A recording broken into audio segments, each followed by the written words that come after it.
Lauri Flaquer from Soltar Solutions, and today I am here on Focus Forward with an absolutely outstanding guest.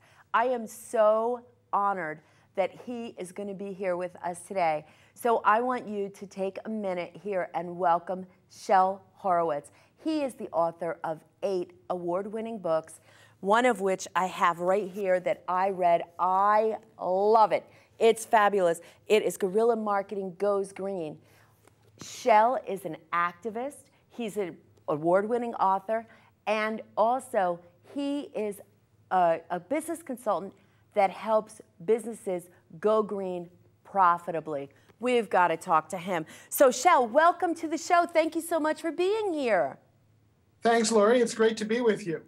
Thank you. So tell us about this book. This book was a collaboration between myself and J. Conrad Levinson, the Guerilla Marketing Man. And it came about because I had done a previous book, a self-published one called Principled Profit Marketing That Puts People First. And I wanted to reach a wider audience. So I thought about what publishers I was going to contact. And while I was thinking about that, a man named Mark Joyner, who was a very well-known best-selling author in the marketing space, big pioneer in internet marketing, and a friend of mine, sent me out of the blue an email saying, how'd you like the name of my editor at John Wiley & Sons? Well, yeah. So, and I sent them a proposal, and Jay at that point wasn't part of it, but they took their time, and while I was waiting to hear back from them, I got the bright idea that if they said no, I should ask Jay if he wanted to make this a guerrilla marketing book. And then they said yes, and I thought, well, I could still make this a guerrilla marketing book.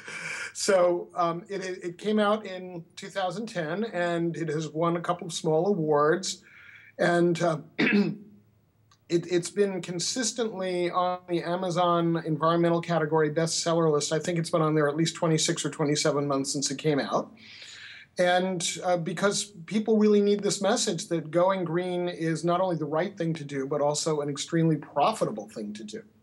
And I really think that that message is timely. I've been doing this green stuff since, oh, good Lord, the 1970s.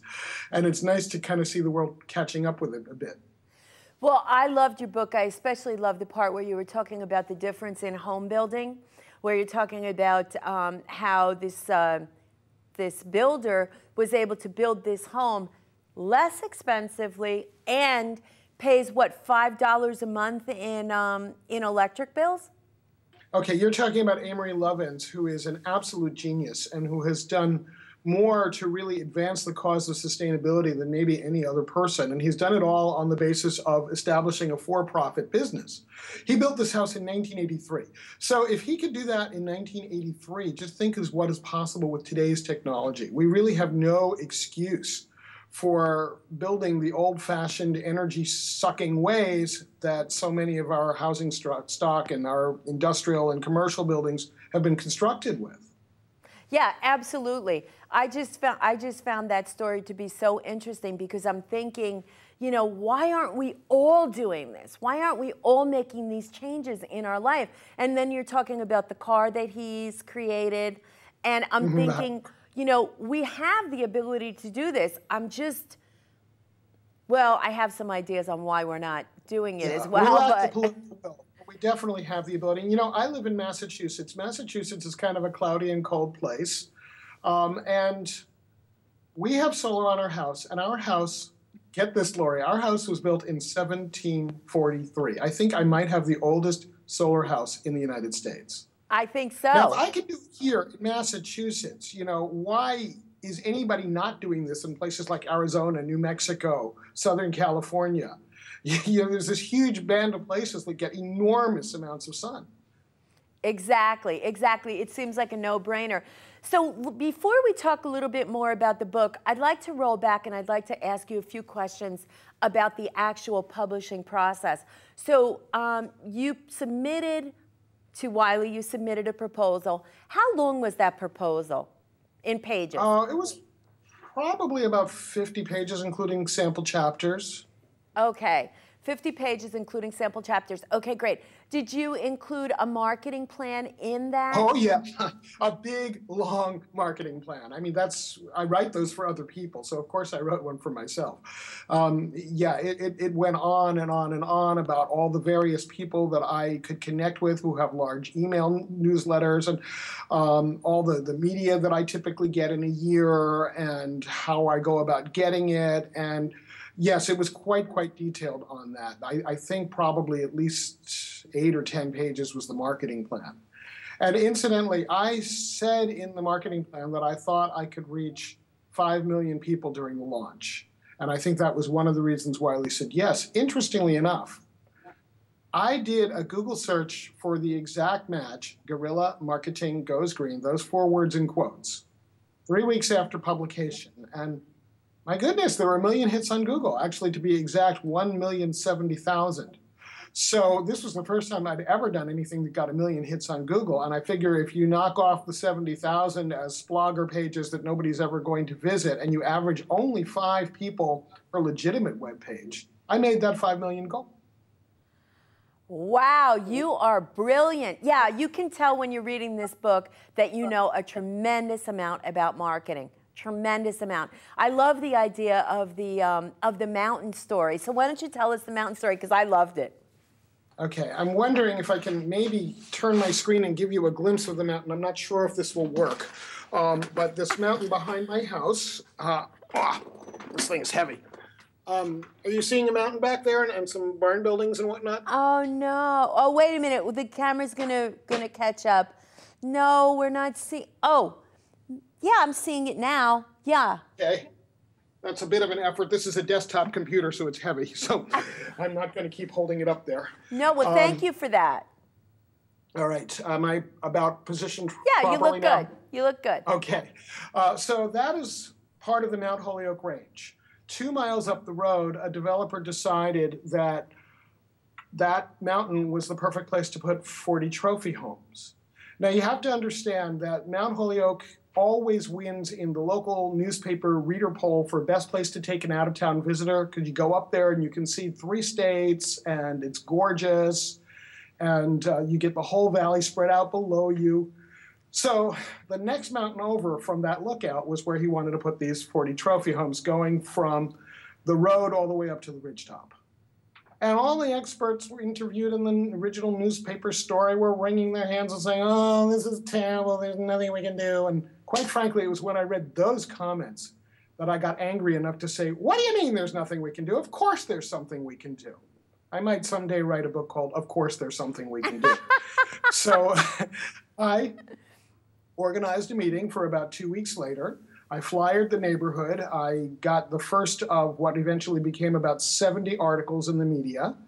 And I announced the formation of Save the Mountain. And the first meeting was held in my dining room, and I do not live in a McMansion, so we had people really jammed in, people hanging in the doorway, sitting on the wood stove, which was off, and, sitting on the bay window, just everywhere they could fit. We had moved our 2 tables to stack them on each other and make more room, and we organized a movement. And I thought, well, it's going to take us about 5 years to beat this turkey, and it only took 13 months. And in 13 months, 85 of the 100 and something acres were preserved forever. Much of the rest is actually underwater, and we did allow them to build 2 houses at the bottom. And that was an incredible thing, because this was during the 2000 election, so you'd drive around the neighborhood and you'd see, of course, there'd be lawn signs that had a Gore sign and a Save the Mountain sign, and there were lawn signs that had a Bush sign and Save the Mountain. And like that, it was cross politics. People who didn't really agree on much else all agreed that that project was a really dumb idea and we should stop it. So very quickly it went from, oh, there's nothing we can do, to, well, which of the many weapons in our arsenal is going to actually kill this thing off? And it ended up that the state took title to the land. They got it in eminent domain, and it's preserved forever, and it's now part of the adjacent park. So I feel very, very good about that. Well, you ought to. You know what I really liked about that story was it really seemed like you pulled in so many different talents. You know, the marketing, the PR, just the glad handing, you know, out there shaking hands, kissing babies, and getting everybody involved, which is really, a lot of people, they'll just do one thing with marketing and they'll expect that to be the silver bullet. And that's not the way it works. When you're going after No, it's very much a multi-pronged approach, and we used a multi-pronged approach, and not all the expertise was mine. We had people who knew, for example, about lobbying. I didn't really know much about lobbying before that. We knew people who knew how to research endangered species. That's totally out of my expertise. I'm not a scientist. But, we built this coalition. We had farmers involved. We had academics involved. We had community organizers involved. My own background is in both marketing and community organizing. And so all of these things, we had fundraising people. They were able to raise all the money we needed to hire expensive lawyers. Well, that was great. The other thing I really liked was, even a hydrogeologist or a hydrogeologist, right? Mm-hmm. On that. So, it was really a big, big community effort. So now, so I was impressed with that, and congratulations, because it's not that easy, to really, you had to have dedicated a tremendous amount of time to that. But it's phenomenal that you were able to do that and to really make your voice heard, and other people's as well. So you really need to be congratulated on that. So Thank you. And interestingly enough, Lauri, one other thing that happened with that is that the town changed its climate. It felt empowered in a way that it hadn't before. And so we were able to go on to address some serious issues with town government that everybody had just assumed, well, this is the way it's always going to be, and it didn't have to be. So that's really had lasting effect, other than the mountain. Yeah. That's had lasting effect, and a lot more community in the, in that environment and that town. That's fabulous. Thank you. You got to be like a hero there. I have, a certain amount of fame in my town now. And this whole story is in the book, Guerilla Marketing Goes Green. Yeah, I love it. I love it. I thought it was great. Now, I want to ask a question about what you're doing now, because you have this information in the book. You have the knowledge. People can take this. They can conceivably use this as a technique to work more effectively with City Hall, not necessarily fight City Hall, but more effectively with City Hall. But the other thing is, the information, a lot of the information that you have in this book is helping people to understand the small changes that they can make. So is that part of your business now? Oh, yes, absolutely. So tell me about it. I always talk in the consulting side of my business, when I'm working with a business owner that wants to go greener or wants to reach the green market, I look at some of the small steps. I look at what little things you can do that cost little or nothing but have a big impact. And just as an example, it could be a matter of telling your story. For example, there's a household paper products company here in the Northeast called Markel that went recycled very, very early, before I was born. And they didn't tell anybody. And, so they started sharing their story, and they had a complete company turnaround, and they went from bankruptcy to being first in their category. I think that's pretty exciting. Sometimes it's a matter of you're already telling the story, but you have to tell the right story to the right audience, and you have to understand that the message you put out to someone who is not necessarily green is going to be different from the message you send out to a committed green. So you might be talking, let's say you're a green home builder, and you might be talking about the luxuriousness of constant climate, or you might be talking about the low heating bills and air conditioning bills because of the way the building is designed. Rather than you're going to go green, you're going to be good for the environment. You're going to be talking about the personal benefits to your customer. Exactly. So, and that's the great thing about the book, is I really think that it involves a lot of those different messages, which is very important. So one of the questions I have is, can you give just a few tips that the average business owner that would be watching this would be able to do to kind of go green gradually? Sure. I'd start by looking at what kind of printer you use. If you're using a laser printer, is it printing one side of the page or two? I bought my first two-sided printer in, I think, 2007, and immediately my paper bill went down about 40%. It's not enough, of course, to buy the printer. You also have to use it. You make sure that the default is set to two-sided printing. And I find, for example, when I'm printing from Adobe Reader, I have to make, there's an extra button I have to push because the default will override and give me single-sided. But, that sort of thing can make a big difference. Doing something as simple as, you're in the Rust Belt also, I believe. If you go through the walls on the outside of your house or your office that have electrical sockets or electrical switches. There's tremendous amount of heat leakage around those. So you can go to the hardware store and you can get, first of all, foam inserts that you put between the switch plate and the wall. And then the other thing is for the outlets on outside walls that don't have a plug in them, you go to the baby department, you buy those little baby safety outlet protectors, those little pieces of plastic that push in. Oh my goodness, the heat you save with those is amazing. So these are, okay, so now you've spent what, $2, $5, and you're getting an immediate benefit.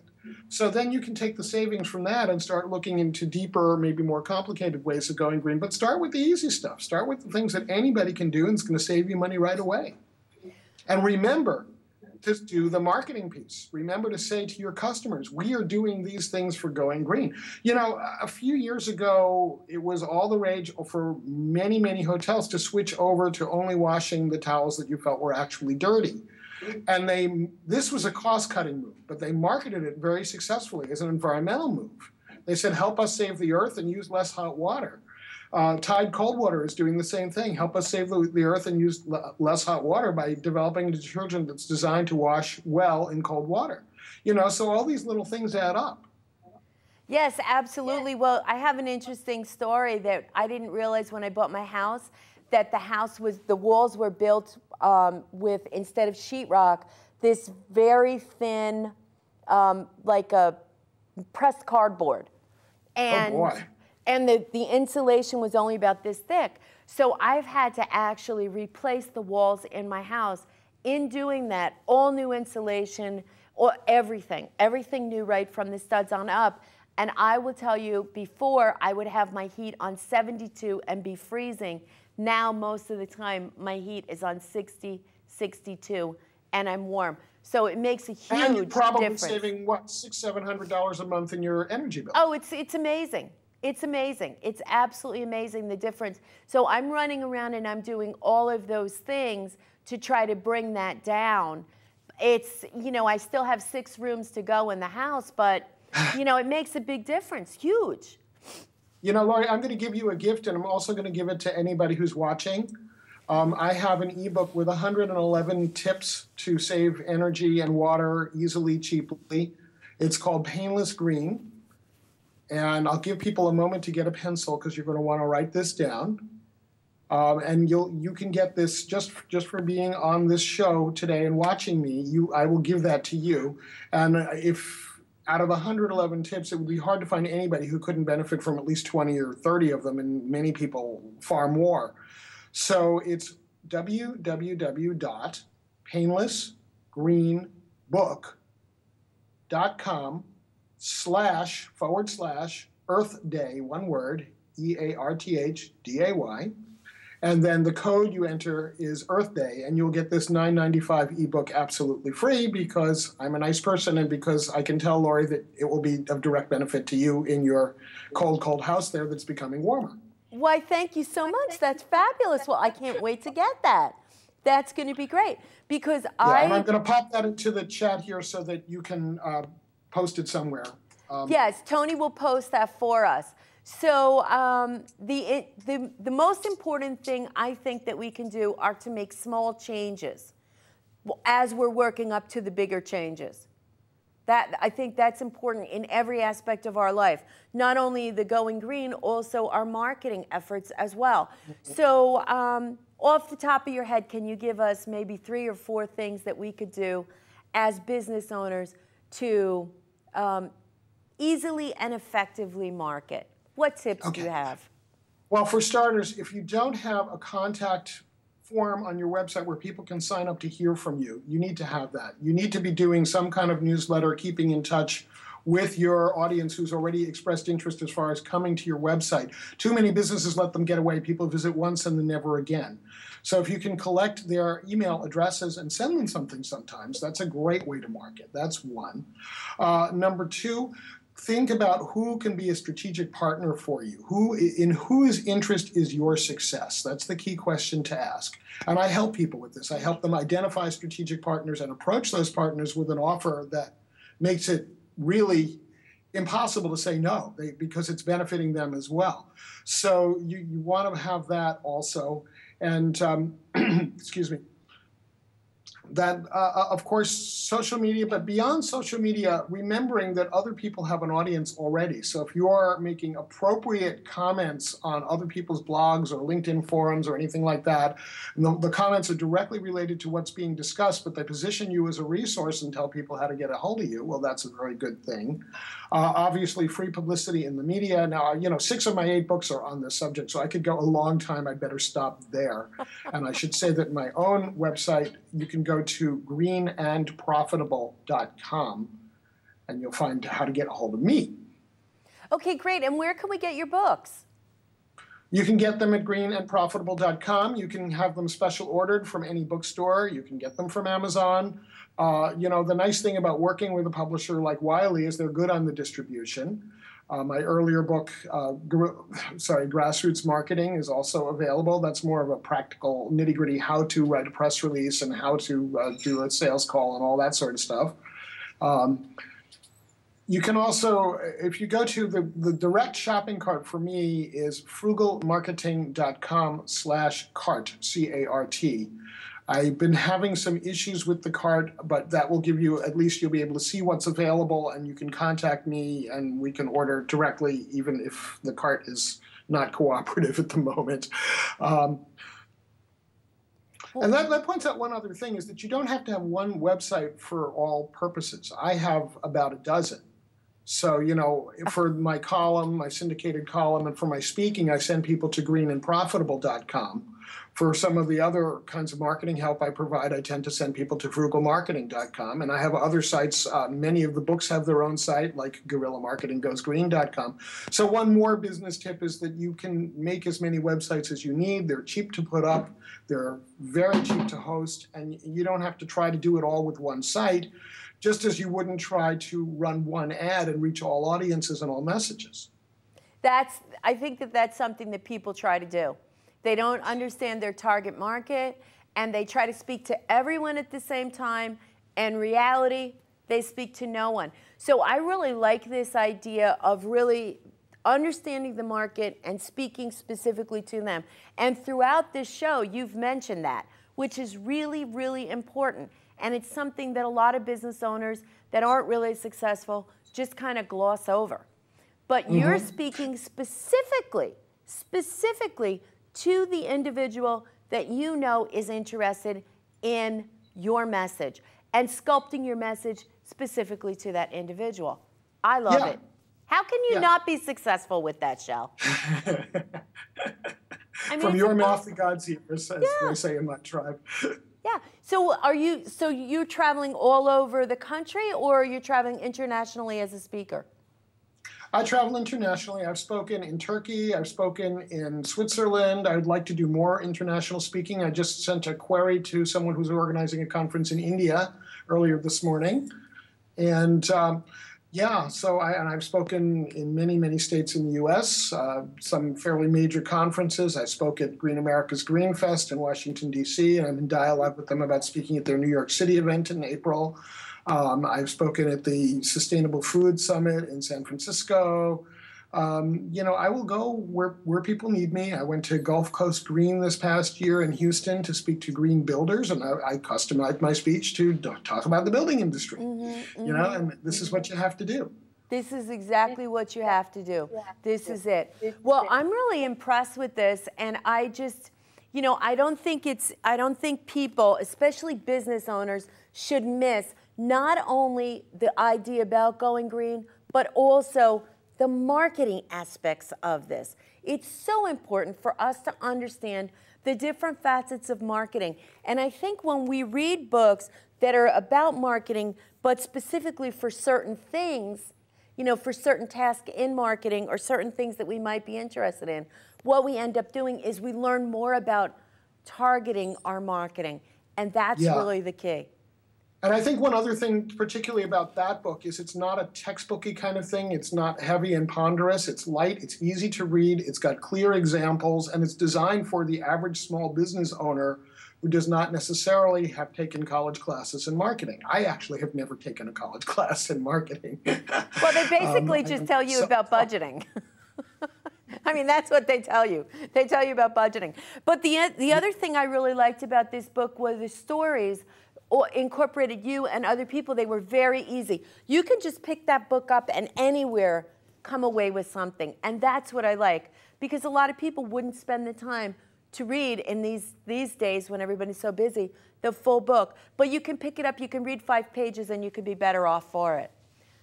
So, Shel, thank you so much for being here today. I really appreciate it. This has been wonderful. I really thank you for giving us that ebook. That's so nice of you. And I'm going to be keeping in touch with you and tracking what you're doing. Okay, great. It's been a pleasure, and I'm really happy that you actually read the book, which is something that far too few interviewers get around to doing. And it always makes me happy when somebody can really ask intelligent questions about the specific content of the book. So thank you for that, too. Well, thank you. I do this show because I want to learn and I want to be exposed to so many different ideas. And this has been great for me to be able to read these and figure just take in the information. And then the next step is actually using it. So thank you so much, Shel. I really appreciate it. All right, great. So I'm Lauri Flaquer from Soltar Solutions, and here I am thanking you for tuning in today to Focus Forward. We had a phenomenal guest and a great time.